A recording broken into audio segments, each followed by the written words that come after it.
tu fais partie de la majorité des Français qui est prête à payer 5% de plus quand elle a la garantie d'avoir un travail bien fait. Est-ce qu'on a envie de se différencier? Est-ce qu'on a envie de capitaliser sur la satisfaction client? Et est-ce qu'on a l'amour du travail bien fait? Si les trois conditions sont réunies, il n'y a pas de sujet.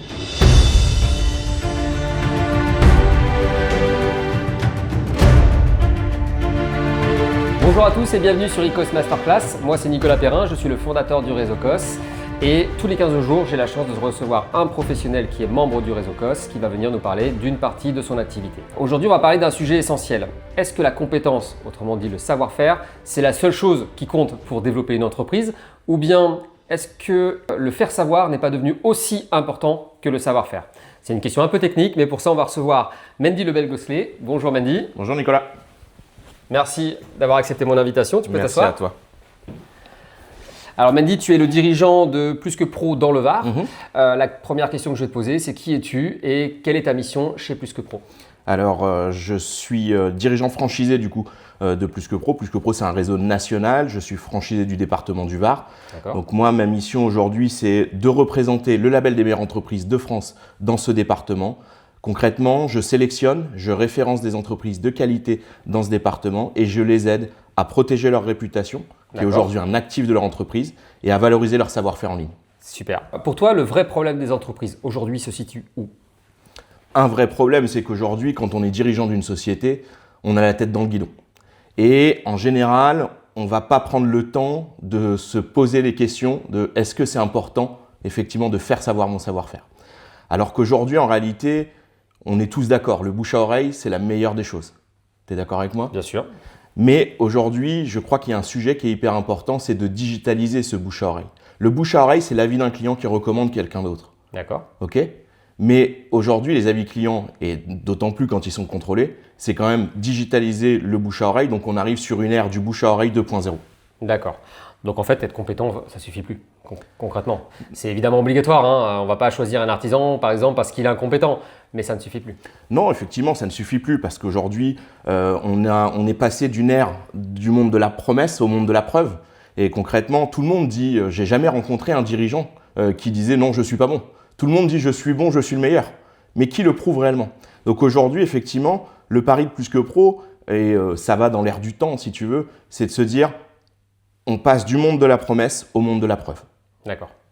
Et concrètement, la confiance, en fait, aujourd'hui, elle se joue avant même le premier contact. Donc, c'est hyper important aujourd'hui de capitaliser là-dessus. Est-ce que tu es capable de définir un schéma d'erreur assez classique que tu vois régulièrement de la part de tous les chefs d'entreprise? Tu travailles qu'avec des chefs d'entreprise quasiment, donc tu en vois de toutes sortes, hein, des artisans, mais pas que. Il y a des erreurs quand même qui reviennent presque constamment? La principale erreur aujourd'hui, c'est que au-delà des hommes et des femmes qui constituent les entreprises et qui font le chiffre d'affaires en réalité, celui qui réalise le chiffre d'affaires, c'est quand même le consommateur. Et souvent, on ne se met pas à sa place. On n'arrive pas à changer notre casquette et à se dire qu'est-ce que voit le consommateur de mon entreprise. Donc en fait, on est tête dans le guidon dans notre activité et on ne va pas forcément répondre à ce que demande aujourd'hui le consommateur. J'imagine que tu regardes toutes les semaines les avis de ton coiffeur. Bien sûr. Il se trouve qu'on a le même en plus. Donc voilà. Non, mais la trêve de plaisanterie, c'est qu'aujourd'hui, dans un monde où les hôtels, les restaurants, pour des choix qui sont au final, enfin c'est pas hyper engageant d'aller au restaurant ou d'aller dans un hôtel. Pour autant, il y a des milliards d'avis. Et aujourd'hui, pour des sommes qui sont beaucoup plus engageantes, pour des services, pour des travaux, on croit encore que le consommateur va choisir sur la base de promesses. Et bien ça, j'y crois pas. Je crois que c'est concrètement une erreur et qu'aujourd'hui, il faut se dire comment est-ce que je peux rassurer encore plus? Comment je peux faire en sorte d'instaurer un climat de confiance de manière instantanée avec le prospect qui découvre mon entreprise. Qu'est-ce que tu proposes, toi, par exemple, dirigeant Plus que Pro, pour aider ces entrepreneurs ou corriger ces situations négatives? Alors là, on rentre dans le vif du sujet. Effectivement, c'est notre métier au quotidien et c'est ma mission. C'est de se dire aujourd'hui, nous, Plus que Pro, on va sélectionner des entreprises, puisque n'est pas Plus que Pro qui veut. Déjà, on va rencontrer des dirigeants parce qu'il y a aussi une histoire humaine, mine de rien, derrière. Effectivement, on travaille dans l'univers du digital, mais avant tout, c'est quand même une rencontre. Déjà, la force de Plus que Pro, c'est effectivement de proposer une solution personnalisée. Donc, au-delà de proposer une solution digitale, si tu veux, on va se poser la question de comment est-ce qu'on peut accompagner l'entreprise, quels sont ses besoins, quels sont ses enjeux, ses problématiques. Et aujourd'hui, toutes les entreprises sont différentes. Après, on a quand même effectivement 3 axes principaux chez Plus que Pro. Le premier, c'est le label des meilleures entreprises de France qui capitalise aujourd'hui sur la satisfaction client. Et donc, on va intégrer de manière systématique dans les entreprises que l'on accompagne la collecte d'avis clients contrôlés. Donc, seuls des véritables clients peuvent aujourd'hui déposer un avis. Là où sur d'autres plateformes, n'importe qui peut dire n'importe quoi. C'est pas filtré, donc on ne sait pas ce que ça vaut derrière, quoi. C'est laissé au hasard, ça donne pas confiance, etc. Là, effectivement, on met ce process en place. Le deuxième pilier, c'est la partie audience. Puisqu'en fait, aujourd'hui, quand on a un bon bulletin scolaire, on est content de le montrer. Et effectivement, à l'appui du label et des avis clients, aujourd'hui, on va se dire comment est-ce qu'on le met en avant pour que le prospect, qui reste en moyenne 30 secondes sur un site internet, remarque de manière immédiate la satisfaction client. Pour essayer effectivement d'avoir plus de rétention, pour le rassurer. Donc, on va travailler sur toute cette partie visibilité, audience, puisqu'aujourd'hui, à travers la constellation des sites Plus que Pro, effectivement, on touche des millions de consommateurs chaque année. Et enfin, pour faire tourner cette machine que sont le label et l'audience, on a un logiciel qu'on met en place dans les entreprises qui va effectivement du devis facture au paiement plusieurs fois, au financement, au recouvrement ou encore à la gestion de la visibilité, etc. Donc ça, c'est le cerveau, si tu veux, qui fait vraiment tourner la machine. Et donc aujourd'hui, Plus que Pro, c'est avant tout un label, une audience et un logiciel. Ça concerne toutes les entreprises ? Alors non, c'est ce que je te disais. Effectivement, aujourd'hui, on a un certain nombre de critères d'éligibilité. Donc là, c'est là effectivement que se met en place notre travail sur le terrain, puisqu'on doit sélectionner les entreprises qui sont éligibles. Donc on a un certain nombre de critères que je ne vais pas étayer aujourd'hui. Mais 3 exemples peut-être de Oui, alors concrètement, on travaille déjà qu'avec des sociétés. Donc exit les auto-entreprises, etc. On travaille avec des sociétés qui ont en général au moins 3 ans et qui font au moins 150 000 € de chiffre d'affaires. D'accord, donc plutôt les sociétés assez importantes. Voilà, mais notre label s'appelle le label des meilleures entreprises. Donc il faut effectivement que ça soit cohérent. Donc pour ça, on travaille avec des sociétés entreprises françaises. Comment tu fais pour savoir qu'elles rentrent toutes dans ces critères ? Alors c'est naturellement un peu d'études, et c'est lors de la prise de rendez-vous ou avant se renseigner sur l'entreprise, déjà regarder s'il y a un certain nombre de critères. Et puis après, moi, mon travail, ça va déjà être de rencontrer le dirigeant, d'échanger avec lui, de soulever effectivement les problématiques qu'il rencontre aujourd'hui dans son entreprise. Comment est-ce qu'on peut venir s'imbriquer dans sa vie d'entreprise, dans sa gestion d'entreprise, puisqu'aujourd'hui, on a effectivement des entreprises qui rentrent après 40 ou 50 années d'existence, d'autres beaucoup plus jeunes, d'autres qui ont 5 ans, etc. Mais c'est de se dire comment est-ce qu'on peut imbriquer notre modèle dans leur entreprise pour qu'ils l'utilisent de la meilleure des manières et puis qu'on aille le plus loin possible. Je suis une entreprise qui rentre dans ces critères. On met en place, je te fais confiance, on met en place tout un tas de stratégies que tu vas définir toi-même, qu'on va définir ensemble, mais sur tes conseils. Concrètement, ça va changer quoi pour ma société ? Aujourd'hui, il faut avoir conscience que quand on n'est pas rassuré, il y a toujours une zone de friction. Je vais te prendre un exemple. Aujourd'hui, tu veux acheter un véhicule et on va prendre des chiffres très simples. 2 véhicules identiques dans une concession à 10 000 €. L'un est garanti 5 ans, l'autre n'est pas garanti. Lequel est-ce que tu vas choisir ? Ce qui est garanti. Ok, jusque-là, tout va bien. Admettons que celui qui soit garanti soit au final à 10 500 et l'autre à 10 000. Lequel vas-tu choisir ? Donc celui qui est plus cher, il est garanti. Oui. Je choisis quand même celui qui est garanti. Voilà. Donc là, tu viens de faire la démonstration et je te remercie Nicolas.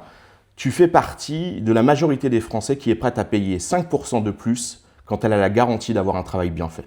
Aujourd'hui, ce qu'on propose à nos entreprises, c'est effectivement de capitaliser sur leur satisfaction client de manière systématique. D'accord. Il y a un autre problème, c'est qu'aujourd'hui, il y a beaucoup de belles entreprises qui ont un vrai savoir-faire, mais qui ne vont pas capitaliser assez sur leur satisfaction client, qui ne vont pas demander de manière systématique, et en fait, on va entendre une minorité bruyante. Et bien nous, ce qu'on propose, c'est de se dire, si tu as 100 clients, tu interroges les 100 clients. Effectivement, tu ne pourras pas forcément avoir 100% partout. On ne peut pas plaire à tout le monde. Mais on sait qu'il y a une majorité qui est satisfaite. Donc, à l'appui de ça, on édite effectivement une attestation qui sont jointes au devis pour l'ensemble de nos adhérents et ça permet de rassurer. Donc là, déjà, tu vas augmenter ton taux de signature. Aujourd'hui, il y a un vrai mal dans notre pays et pour les dirigeants des entreprises. C'est le manque de temps, le manque de rentabilité. Sur le manque de temps, c'est comment gagner du temps. Déjà, on va éviter de jeter des devis à la poubelle. Donc avec la démonstration que je t'ai faite, le fait de rassurer, on sait qu'on augmente le taux de signature. Donc forcément, déjà, il y a de la rentabilité là-dessus. Et ensuite, sur la partie effectivement marge, c'est de se dire on peut peut-être même aller améliorer ou au moins pérenniser les tarifs dans un monde où tout coûte de plus en plus cher, où le pouvoir d'achat est quand même de moins en moins élevé, etc. etc. Aujourd'hui, qu'est-ce qu'on fait? Et je crois qu'effectivement, une solution comme la nôtre, ça devient indispensable. Très rapidement, tu as un petit exemple concret à nous donner d'un client entre l'avant et l'après? Je vais te citer, et là ça sera un petit clin d'œil à Kos, un exemple très récent, puisque c'est une entreprise qui est en plus membre d'un des clubs Kos de Draguignan, pour ne pas le citer.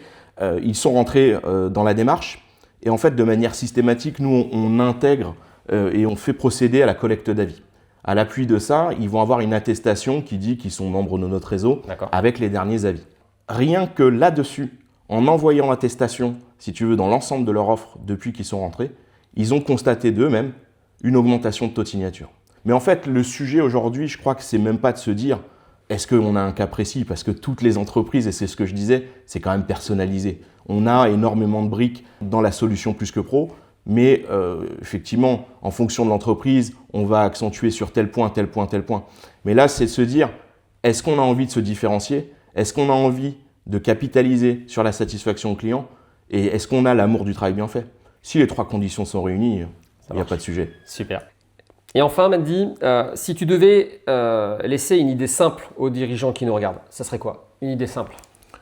Alors, de manière très simple, aujourd'hui, j'invite toutes les dirigeantes et tous les dirigeants qui ont l'amour du travail bien fait dans le département du Var à lever la tête du guidon, à prendre 2 heures, à partager effectivement un moment avec moi autour d'un café, à échanger sur leurs problématiques, leurs enjeux, surtout l'avenir, comment pérenniser au mieux. Et dans tous les cas, on en ressortira tous les deux grandis. Donc c'est vraiment un appel. Aujourd'hui, vous trouverez mes coordonnées assez facilement. N'hésitez pas à me contacter, on regardera ça en détail et j'aurai plaisir à vous accompagner. Je vais te poser une dernière question. Tu es un membre actif du réseau Kos. Pourquoi vouloir intégrer un réseau? Tu as été dans d'autres réseaux, on peut les citer, des très très bons réseaux comme le BNI. Tu vas souvent à des after-work, donc tu connais quand même très très bien l'univers des entreprises. Pourquoi avoir entre guillemets cette passion pour le réseautage? Qu'est-ce que ça t'apporte dans ton développement professionnel, peut-être personnel aussi, au quotidien? J'ai la chance dans mon métier de sillonner le département en long, en large et en travers. Donc je rencontre effectivement beaucoup de dirigeants. Le réseau, c'est hyper important, je ne te l'apprends pas. C'est un accélérateur de business, c'est un accélérateur de rencontres, il n'y a rien à dire là-dessus. Et je crois qu'effectivement, quand on a un métier comme le mien aujourd'hui, qui va tantôt à Saint-Maximin, à Fréjus, à Toulon, à Draguignan, etc., c'est quand même important de pouvoir s'appuyer sur des réseaux comme tu les nommais, et aujourd'hui encore plus Kos. Alors pourquoi Kos? Bon, là, préparez-vous, ça va être un peu long. Mais c'est déjà, je crois. Pas trop long non plus. Non, mais c'est déjà le fruit d'une rencontre parce que on m'avait beaucoup parlé de toi pendant plus d'un an, 1 an et demi, et j'ai tardé à te rencontrer. Il s'avère que nos chemins se sont enfin croisés, et après au moins 5 heures de discussion, je crois, dans mon bureau. Oui. En tout bien, tout honneur. Ouais, j'ai dit, allez, on y va. On y va parce que, en fait, au-delà du réseau d'affaires, au-delà du club business, comme on pourrait l'entendre, c'est déjà le fruit d'une rencontre. C'est de l'humain, c'est toi, on a quand même beaucoup de points communs au-delà de notre coupe de cheveux. Ouais. C'est de se dire, quand on partage des valeurs, en fait, on peut que y aller. Et aujourd'hui, Kos, si tu veux, là aussi, je dis, j'ai la chance, puisqu'il y a plusieurs clubs dans le département, j'ai la chance d'aller régulièrement dans tous ces clubs. Donc je rencontre des dirigeants qui ont aussi les mêmes valeurs. Et en fait, on prône quand même la confiance, si tu veux, chez Plus que Pro. Et donc moi-même, je suis obligé d'être en confiance avec les dirigeants. Et quand je rencontre des dirigeants qui sont engagés sur ce modèle qui est Kos, qui diffère des autres clubs business, forcément, ça peut faire que des étincelles. Je ne dis pas que le business est systématique, mais en fait, ça va bien au-delà de ça. C'est des rencontres humaines, c'est de l'enrichissement. Et je crois qu'aujourd'hui, le plus important, c'est qu'on ait une croissance. Et je ne parle pas que de chiffre d'affaires. Merci beaucoup. Je t'en prie. Merci Mendy. Pour ceux qui veulent en savoir plus, vous avez son numéro qui s'affiche sur la vidéo. En description aussi, on va mettre pas mal de petites choses qui vont vous permettre de vous renseigner comme il faut, mais le mieux, ça reste quand même d'appeler Mandy. Nous, on se revoit dans 15 jours. Je reçois Clément Macheret qui est expert en bâtiment. Et n'hésitez pas à liker et à repartager cette vidéo, à lui donner un maximum de visibilité. Voilà, et je vous retrouve donc dans 15 jours. Je vous remercie et je vous souhaite une très belle journée. Au revoir.